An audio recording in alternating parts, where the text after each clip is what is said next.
¿Qué está pasando en la República Argentina? Desde Rosario, Gustavo nos trae su mirada, su parecer, su opinión sobre nuestra querida Argentina. ¿Cómo estás, Gustavo? ¿Qué tal? ¿Cómo te va, Sergio? ¿Qué tal, Ronnie? Y la Buen audiencia día. de Con Fundamento Criollo. Buen día, buen día. ¿Todo bien? Todo bien, todo bien. Después de reflexionar mucho ayer por el Día del Trabajador, reprochándole a los tipos que dicen Día del Trabajo todavía, como si fuera lo mismo el trabajo que el trabajador y las trabajadoras, bueno, en fin.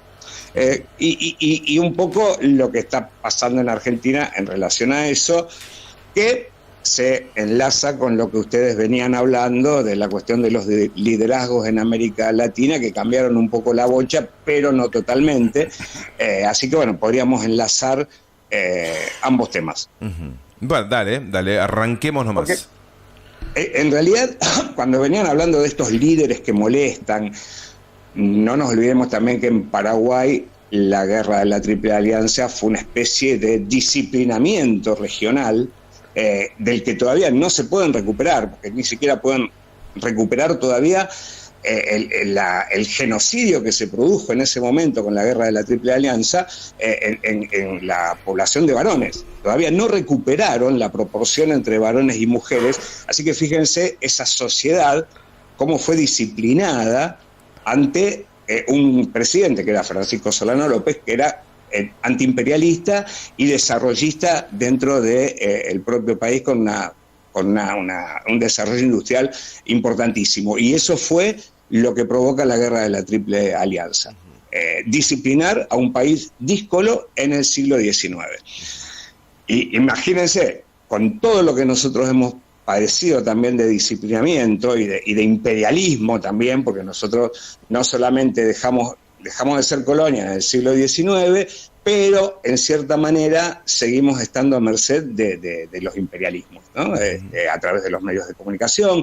Hay una forma de colonización también de la población que hace que no se piense en los temas como uno debería, como una sociedad debería pensarlo. Por ahí, ustedes decían lo de Paraguay, pero acá en Argentina tenemos un 50 y 50 fluctuante, que están a favor de los ricos o en contra de los ricos. Un peronismo que a veces se ha vuelto conservador, y en la época de Néstor Kirchner y de Cristina fue el florecimiento de eso y pensar que podía haber un peronismo que transformara en cierta manera la realidad, y no lo pudo hacer, no lo logró hacer, por un rechazo interno también del peronismo, porque hubo mucha división. Por lo tanto, hasta los propios peronistas no están de acuerdo con esas transformaciones que en realidad, como decía Cristina el otro día, no es negar o transformar o erradicar el capitalismo, sino hacerlo un poquito más amigable.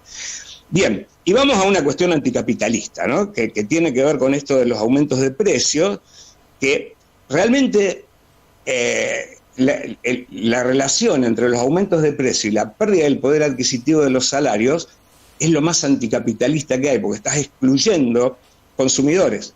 Con este bajo nivel del poder adquisitivo de los trabajadores vía aumento de precios, lo que hacen es lo más anticapitalista, que es erradicar consumidores. Por lo tanto, hay una lógica que no funciona. Con esto del aumento del dólar blue, en esta semana hubo un aumento impresionante, sobre todo en los alimentos, que más o menos ronda el 6%. No sé cuánto va a haber de inflación en abril, pero no va a ser más baja que la del mes pasado.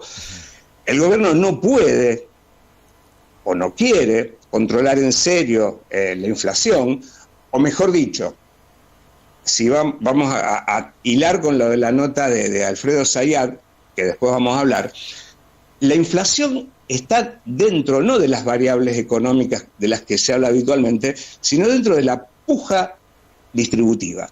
Es decir, esta inflación lo que hace es aumentar los márgenes de ganancia, no por inversión o por más producción, sino apropiándose de la ganancia o de la plusvalía que producimos los trabajadores. Eso es lo que está ocurriendo acá, que no es una cuestión numérica la inflación, sino pura y exclusivamente política.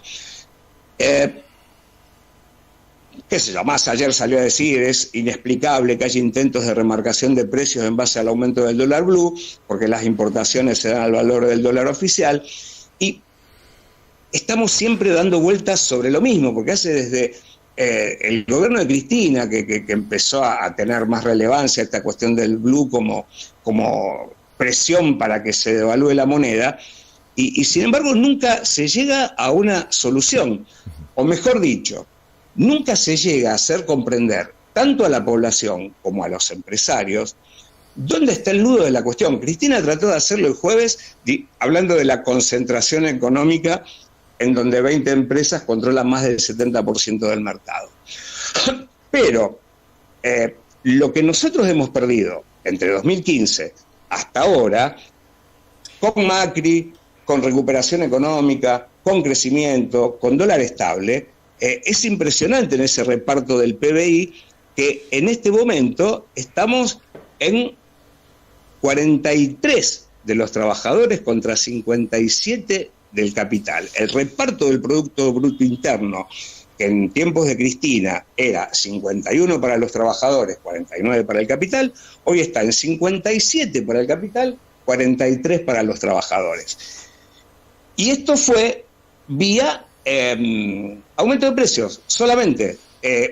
Entonces, ahí vamos a la nota de Zayat. Zayat, con una nota que se llama ¿Cuál es la razón de una inflación tan persistente?, toma las variables económicas que generalmente se esgrimen para justificar la inflación, que es la devaluación, el déficit fiscal, el déficit comercial, la emisión monetaria, y en realidad hace una listita de todos los gobiernos o los tipos de gobierno que hemos tenido en los últimos 50 años, y habría que ir para atrás también, porque la inflación prácticamente ha convivido con nosotros desde 1955, después del golpe de Estado que se le hace a Perón, pero con dictaduras, con democracia, con presidentes radicales, peronistas y de derecha, con reducción o expansión del gasto público, con control cambiario y sin control cambiario, con el FMI, sin el FMI, siempre tuvimos inflación. Alta, baja. El único momento en donde la inflación no fue un tema fueron durante los 10 años del gobierno de Menem, porque esto de la convertibilidad y también la amenaza del desempleo, que fue alto, hizo que no hubiera inflación. Aparte porque se conformaban con esto de que cada peso valía $1 y eso ya significaba una ganancia bastante grande, por lo menos les permitió apropiarse de muchos dólares. El problema en Argentina, porque también lo compara con otros países, Alfredo Zayat lo compara con países no inflacionarios que siempre nos pone como ejemplo, como Brasil, como Perú y como Chile, ahí no existe esa resistencia por parte de sindicatos o de centrales obreras y que pretenden obtener mayor dignidad a través del salario. Acá sí lo tenemos, aunque ahora está un poquitito, bastante aplacada la cuestión de la puja distributiva desde el sector sindical, lo estuvo durante Macri y ahora también lo sigue estando, en donde realmente el problema de la inflación es más ético-política que numérico-económica, porque siempre con aumento de dólar, con baja de dólar, los aumentos de precios siguen constantes. Y ahora, no sé si quieren, quedó clara esta parte de... Sí, claro que quedó claro, sí. Porque si bien acá nosotros tenemos un crecimiento económico después de la pandemia, que fue muy importante, parece que el sector económico o el poder económico nunca se queda conforme con lo que ha ganado, con lo que ha usurpado de los trabajadores, sino que siempre quiere más en esta doble vía de la baja salarial y el aumento de precios. Uno puede pensar que el problema, como dice Cristina, de la economía bimonetaria y la concentración económica pueden ser los problemas, pero considero que Gran parte de los países tienen economía bimonetaria, aunque la nuestra es casi patológica, porque hasta los que nunca han visto un dólar piensan en dólares y lo tenemos incorporado, y eso tiene que ver también con una cuestión de colonización, porque cuando yo era chico ni se hablaba del dólar. Pero esto empieza en la dictadura, cuando está Martínez de Hoz en la presidencia y se abren las importaciones, y ahí empezamos a pensar todos en dólares, nos han puesto el chip. Pero hay la importancia de la moneda verde. Claro, pero hay una lógica que es elemental y que también, como decías vos, le ocurre a otros países, es que vos no podés vivir aislado del mundo y necesitas insumos para la industria. Si elegís que tu gobierno tiene que industrializar al país, bueno, necesitas insumos para comprarlo, y no los comprás con pesos, no te reciben pesos afuera. O los turistas que quieren veranear o irse a otros lados y demás, en el año es un volumen muy grande de argentinos que quiere hacer turismo afuera, necesita dólares también. Necesitas reservas también en dólares, porque es un poco la reserva que te marca la capacidad de acción que tiene después el Tesoro. Y eso lo necesitas, no podés, sí o sí tiene que ir por el camino de una economía bimonetaria. Sí, ¿no? Salvo acuerdos específicos como el que se está haciendo con Brasil para manejarnos en las monedas propias. En una época se había hablado de una moneda para América Latina, única para las transacciones, así como es el euro en el viejo continente. Así que bueno, la cuestión de la moneda ahora se está también tratando con China por los yuanes, para el intercambio comercial se produzca en yuanes. Sí. Por lo tanto, escapamos. El asunto es la cuestión interna, porque para el comercio exterior, para el que viaja afuera, para las importaciones, es real que se piense en dólares. El asunto es que gran parte de la población se ha dolarizado, por lo tanto no resulta tan descabellada la idea de Milei de decir, bueno, vamos a dolarizar, porque el dólar es como el pan, igual de caro, pero tan cotidiano.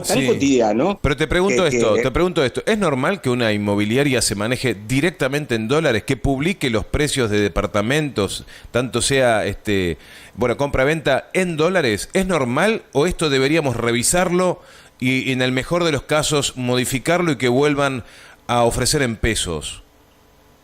Sí, obviamente que es una anomalía que hay que corregir y que hay que modificar, pero es una batalla cultural enorme, desdolarizarnos, sobre todo, primero desde la dictadura y después desde la convertibilidad del menemato y la explosión de la alianza. Seguimos pensando en dólares, todos, hasta los que no hacemos operaciones en dólares, el dólar está incorporado en nuestra vida, es la moneda casi corriente. Entonces, eso que está supuestamente en algún momento durante el gobierno de Cristina, se había prohibido que las inmobiliarias compren y vendan viviendas a través de dólares, se lo había prohibido y durante mucho tiempo se manejaba con pesos. Después, obviamente, con el macrismo eso se abandonó, no hubo más controles, este gobierno tampoco especificó la economía en ese sentido. Y por eso también se produce esta cuestión de que los precios internos de lo que nosotros producimos también se cotice de acuerdo al valor del producto en el exterior. Entonces, ahí es empezar a pensar el fortalecimiento del peso. El fortalecimiento del peso es darle valor al peso y empezar a pensar que lo que se produce en Argentina, primero es para los argentinos, y lo que sobra se exporta. Y lo que se vende en Argentina, sea a precio argentino, eso tiene que estar dispuesto y regulado por el propio Estado, firmemente. Ahora, esta cuestión del acuerdo de precios va a ser efímero, es por 90 días, pero como siempre discutimos o lo planteamos acá, es cuánto tienen que valer las cosas. Y eso no se estudia. ¿Con cuánto se queda cada parte de la cadena de comercialización y de producción? Pero aparte, ¿qué tasa de ganancia tienen? Pero aparte, Gustavo, no es enunciativo o milagroso desde lo enunciativo. Anuncio de acuerdos por 90 días de precios, determinados precios, y pareciera que, bueno, eso ya es como si fuera un una palabra sagrada que lanzan desde el gobierno, pero ¿quién controla los precios durante esos 90 días? ¿Quiénes son los que, acá en la provincia de Misiones, todos los acuerdos que se han hecho durante el gobierno de Alberto no han sido cuidados ni por organismos nacionales, o si se los ha visto, ha sido muy poquito, pero tampoco se ha implementado ni desde el municipio, por citar un caso bien en particular en Posadas, ni el municipio aportó gente para controlar estos precios que se acordaban, ni desde el gobierno de la provincia, y me imagino que casos similares pudieron haber ocurrido en todo el país. Entonces, todo el esfuerzo que pueda hacer, o desde lo enunciativo, el gobierno nacional, si no tiene un trabajo territorial, y vuelvo ahora a este caso, este último caso del acuerdo por 90 días, claramente no va a pasar nada si no hay un control. No, pero aparte el acuerdo, es decir, bueno, paremos de robar por un par de años, como dijo Barrio Nuevo en algún momento en los 90. Dios mío. Claro, esa es la cuestión. Bueno, aumenten hasta el 3%. ¿Y por qué van a aumentar hasta el 3%? ¿Y de dónde arranca este aumento? ¿Cómo puede ser que en el resto del mundo los alimentos bajen un 20, un 30% en un año y acá aumentaron más del 100% en un año? En el mismo año que todo bajó, acá subió. Entonces, para mí eso es, y me parece que pasa por la ética. Hay que denunciar la inflación como una estafa. Como una estafa. Los precios son estafas cotidianas a la luz del día. Y eso no solamente hace falta un control estricto, el castigo, la multa, sino la difusión. Si un presidente no lidera, no toma la posta de la lucha contra la inflación desde lo discursivo, ideológico, político, ético, no se va a lograr nada. Porque bueno, la inflación es como la lluvia, es como un terremoto, como un viento, es algo natural. Yo ayer le escuchaba a la ministra de Trabajo, Kelly Olmo, diciendo, y sí, lo que pasa es que la inflación es algo que nos afecta a todos. No, la inflación es un movimiento especulativo destituyente, y que la hubo también con Macri, y que no necesita excusas para seguir aumentando. Durante 50 años tuvimos inflación, es crónica, y un poquito más también. Por lo tanto, no es un problema de este gobierno. También lo tuvo Néstor a partir de 2007, cuando ya la economía se recuperó de la crisis del 2001, empezó a haber esa puja distributiva vía aumentos de precios. Así que es una avidez, una angurria, sobre todo en una economía absolutamente concentrada y donde eso de la libertad de mercado o la competencia no existe porque son 20 tipos que se ponen de acuerdo e incluso tenés empresas que tienen distintas marcas que parecen competir pero pertenecen al mismo dueño. Entonces, claro, mientras no se transforme el poder económico, a veces Rodríguez Larreta y algunos de la derecha hablan de la reforma laboral, yo creo que habría que hacer una reforma empresarial, realmente, Gustavo, una reforma empresarial para que Argentina empiece realmente a avanzar hacia un país justo, equitativo, desarrollado, porque esto impide el desarrollo. Sí, perdón. Sí, no, para ir cerrando, bueno, recién tocabas un tema urgente y necesario. Ahora te pido que cerremos con un tema importante y necesario, como es de cara a hablar de lo político y de lo electoral que se nos viene encima, aunque no querramos.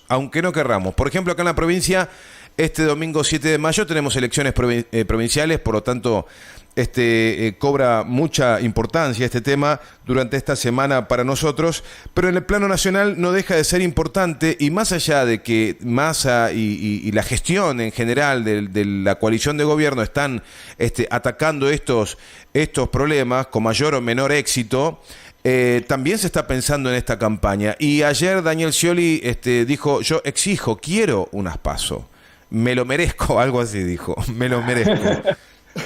Sí, la cuestión es prácticamente lo que siempre ponemos sobre la mesa. ¿Qué tiene para presentar y corregir el Frente de Todos de cara al futuro? ¿Cuáles son los logros de este gobierno del Frente de Todos? Que tampoco es todo malo, pero en lo más importante falló, que es poner energía en recuperar lo que se perdió de dignidad de los trabajadores en el gobierno de Macri y lo que se perdió con la pandemia. Y no lo ha hecho. no lo ha hecho, porque por más que el INDEC diga que el salario se recuperó respecto a la inflación, eso uno lo comprueba todos los días, en que las cosas aumentan día a día. Cuando yo voy a comprar un producto, veo etiqueta sobre etiqueta con precios distintos. Y no es que sea de hace meses, sino de un día para el otro. Por lo tanto, hay una locura inflacionaria que es el por las dudas. El por las dudas que se van cubriendo por la reposición, porque saben, si la tendencia, la espiral es ascendente y constante, cuando yo vendo un producto, si lo quiero reponer, me va a salir prácticamente lo que tuve de ganancia. Entonces lo aumento para poder recuperarme a futuro. A futuro. Ese es el grave problema. Que la inestabilidad y la angurria de los sectores concentrados, y después, bueno, hay sectores medios como por ejemplo los almacenes o las granjas de proximidad, no tienen más remedio que hacer frente a la inflación inflando. Entonces el inflador no se detiene nunca. Hay que poner un parate. Una de las maneras de poner el parate puede ser este congelamiento de precios por 90 días, y si no hay controles porque el gobierno de Macri desbarató la Secretaría de Comercio y este gobierno no recuperó la Secretaría de Comercio con todos los controles, ponerlo en los medios de comunicación. ¿Para qué está la pauta oficial? Claro. En lugar de hacerlo a través de las aplicaciones o del código QR, que muchos no sabemos o no llevamos el celular cuando vamos a hacer las compras, ponerlo en la televisión constantemente, en la radio, los productos, los diarios, la lista de precios, cuánto tiene que valer cada cosa. Y después, obviamente, revisar qué es lo que nos están cobrando. Si no se revisa eso y no se pone sobre la mesa esta discusión, estamos fritos, pero hay que enojar a los que están haciéndonos esto todos los días. Y hay que enojarse con ese sector, no comprenderlos, a los grandes formadores de precios. No hay que comprenderlos. Hay que retarlos, hay que castigarlos, hay que erradicarlos, como sea. Pero no puede ser que 20 empresas nos hagan la vida imposible y que con cualquier gobierno, con cualquier circunstancia, sigan expoliándonos permanentemente nuestra dignidad. Espectacular, Gustavo, tu columna en el día de hoy. Un poquito enojado, ¿viste? Pero bueno, no queda otra. Hay que enojarse. Cuando hay que enojarse, hay que mostrarse así. Un día del trabajador, en donde tengamos trabajadores que no puedan llegar a una canasta básica, y más aún la informalidad creciente, donde se permita que continúe la informalidad a través del monotributo, porque eso es informalidad también. Hay que corregir esas cosas. Vamos a hacer una reforma laboral. Listo. El que tiene un empleado no puede estar anotado en monotributo, tiene que estar aportando. Y así tiene que ser. Así tiene que ser. Empezar a enojarse. Entiendo. Entiendo. Me encantó la columna, Gustavo. Me encantó la columna. Bueno, te mandamos un abrazo. Te mandamos un abrazo muy grande. Y el viernes... Bueno, que pasen bien este tránsito de la campaña. Exactamente, el viernes ya estaremos en veda, así que podremos discurrir nuevamente con un tema menos, que es el político provincial, porque ya no podremos hablar de eso. Por lo tanto, pondremos ya los cañones más concentrados en lo que está pasando en el plano nacional, que no deja de ser sumamente necesario. O también las nuevas tendencias de la moda francesa. Claro, ¿por qué no? ¿Por qué no? Claro. Bueno, Gustavo, abrazo grande. Abrazo enorme, muchas gracias por la paciencia. No, al contrario, un enorme placer conversar con vos. Hablamos el viernes. Chau, hasta luego. Nos vemos. Chau.